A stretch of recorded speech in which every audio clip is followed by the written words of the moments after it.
guys, Comic Boom here to review Wonder Woman issue 55. This completes, or is the continuing saga written by Steve Orlando called The Enemy of All Sides, I believe. The Enemy of Both Sides. This is the finale. And there was one particular, well, there's really only one lasting significant development here that might make this a key issue if you're a speculator and a collector. This, well, I'll get to that in a moment because I don't want to just blurt it out, but I am going to spoil it at the end of this video, or at least later on.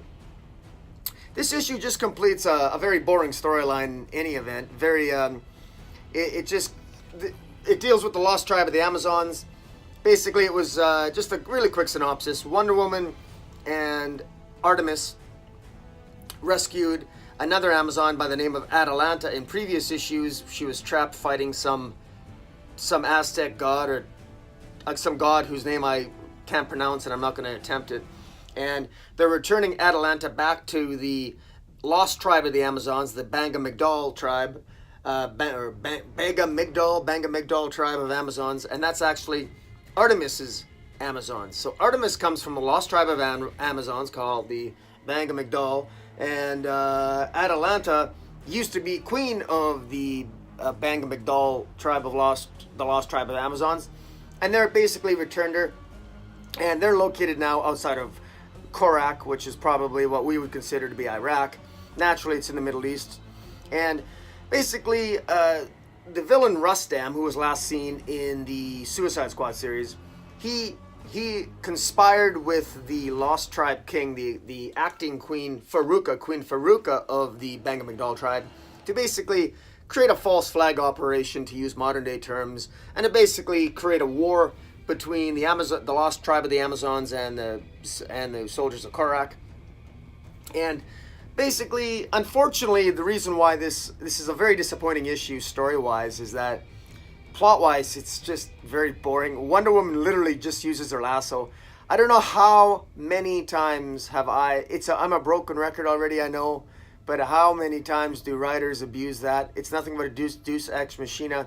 Wonder Woman literally throws her lasso around, her magic lasso, the Golden Perfect, around Artemis to try to get Artemis to see that there's a misunderstanding and that you should treat your enemies differently. And then she used her magic lasso to throw it around Rustam, and she compelled Rustam to confess that it was all basically a false flag operation, and that's how it ends. And then everyone stops fighting. That's it.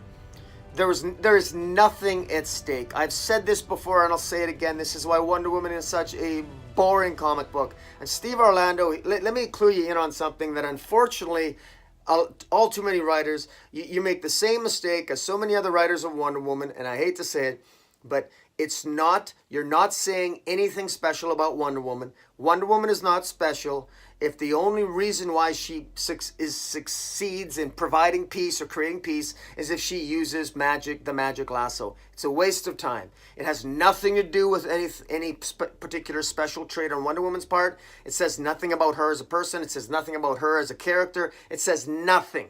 What it is it's just a plot device. Wonder Woman is nothing. You could have given a 4-year-old the lasso, and they could have accomplished the same bloody thing.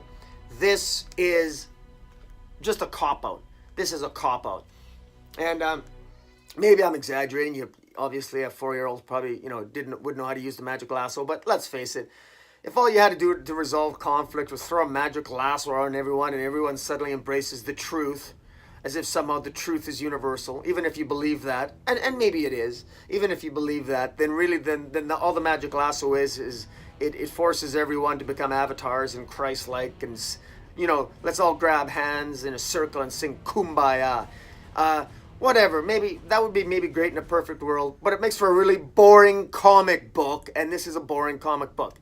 Having said that, at least it ends on a high note, and that is Wonder Woman reveals that she has SuperWoman's magic lasso, which is far more cool than the magic lasso. Because remember in Darkseid War, when they defeated Superwoman, she'd go on to give birth to the child that would grow up to become Darkseid.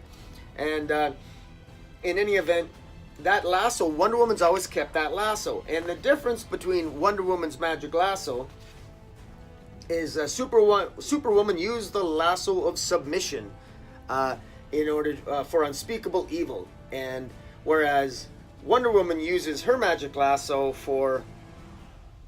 to obtain truth, and what Wonder Woman calls loving submission. So, that's interesting.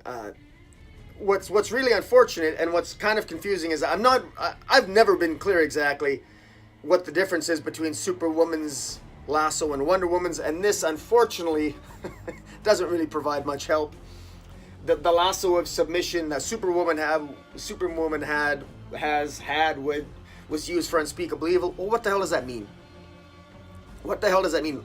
What does lasso of submission mean? So does that mean it would compel your people to do something? Superwoman's lasso forced people against their will to do something? That's what I thought it did. But it doesn't say that. And I don't know why Wonder Woman wouldn't come out and make that more clear. Whereas the Wonder Woman's magic lasso, called the Golden Perfect, it basically, it's about loving submission.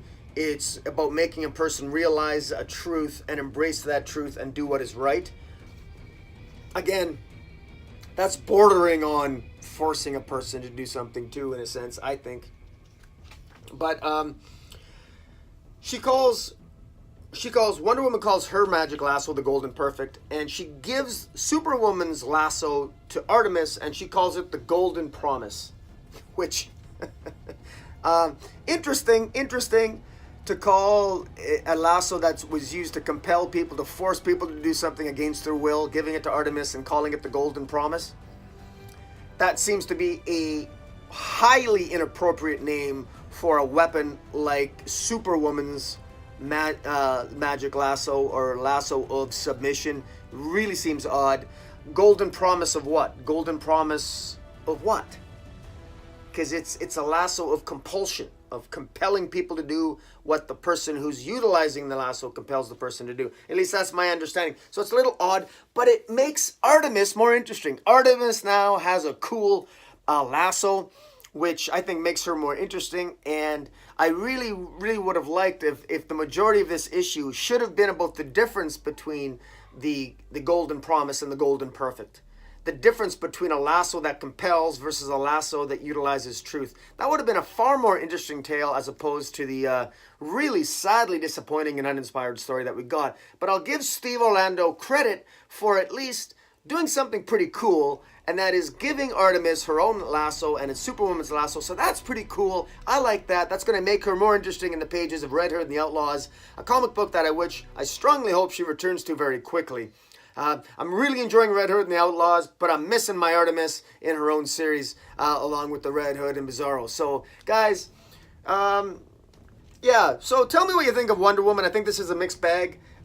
Steve Orlando, this writing was actually better than any of his previous issues so far. So this was much better than before. And even though it was very, very predictable, he fell trapped to the same old trope for Wonder Woman and the same resolution of a big battle by Wonder Woman throwing her lasso around her enemy.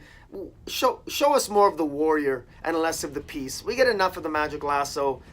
We need more. We need Wonder Woman kicking ass. Not what not this, in my view. But guys, one last thing, I want to give a shout out to the artist here. The artist did a really good job. Unfortunately, it's like DC they always like to play games because they never put the artist's name on the, again, here's a clue. All comic book publishers, the first page is where the artist and all the information ought to go. All right? Okay? It's hard enough for a publishing company to sell comic books. Quit trying to reinvent the wheel. The first page is where the title goes and all the artists and the writers and the creators, first page. Don't try to hide it in the narrative. It's a pain in the ass. You always bitch about us reviewers not crediting the people who write or draw the damn comic book. Make it easier to find, for God's sakes. Honestly, I know I'm venting a little bit, but wake up. Enough already. In any event, hats off to Raul Allen and Patricia Martin, the artists, did a great job. Borge Penando on colors, Seda Temafonte on letters, David Yarden on the cover, Jenny Friesen on the variant cover, and we got the editors, Dave Welgoz, Chris Conroy, and Jamie Rich, and Steve Orlando as the writer. And guys, that's the end there. A great epic ending there with Artemis finally getting her own lasso. And so until next time, guys, I think next issue we're getting Willow Wilson, J. Willow Wilson. Let's check it out. So until next time. Sorry guys, long-winded today. I will catch you next time. In the meantime, hit the subscribe button. Follow me on Twitter at Metropolis40 Comic Boom. And until next time, Comic Boom out.